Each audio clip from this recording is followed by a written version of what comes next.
તો લીડરશિપની પરિભાષા દરેક જગ્યાએ આ રીતની જ હોય કે એક સમાજને જો નેતૃત્વ કરતો હોય એ જ પ્રકારની લીડરશિપની વાત થાય છે અહીંયા? કારણ કે દરેકની લાઈફમાં કદાચ ભવિષ્યમાં એવું ના હોય કે એને આ રીતનો એક સમાજ આગળ વધારવાનો હોય, એવી ઓપોર્ચ્યુનિટી દરેકની લાઈફમાં આવે એવી જરૂરિયાત નથી, પણ સમહાઉ એવું જોવા મળે છે કે એની લીડરશિપ વેલ્યુ કામ તો લાગે છે. લીડરશિપ જ્યારે આપણે શબ્દ બોલીએ ત્યારે આપણે આપણા મનમાં પિક્ચર એક બનેલું હોય કે લીડર્સ એટલે તમે સિમ્બોલ પણ લીડર સિમ્બોલ્સ એમ ઇન્ટરનેટમાં સર્ચ કરો, આમ બેઠા આમ આંગળી ચિંતા વ્યક્તિ હોય કે પછી આમ એક સ્ટેજ ઉપર કે પથ્થર ઉપર ઊભો હોય, નીચે બધી સંખ્યાઓ.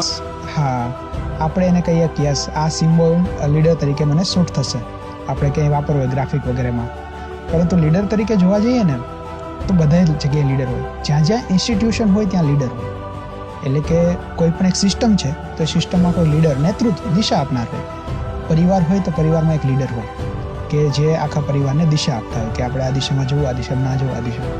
એક મિત્રનું મંડળ હોય ને, મિત્ર મંડળ વર્તુળ, એમાંય લીડર હોય કે એ આખાને ઇન્ફ્લુઅન્સ કરતા.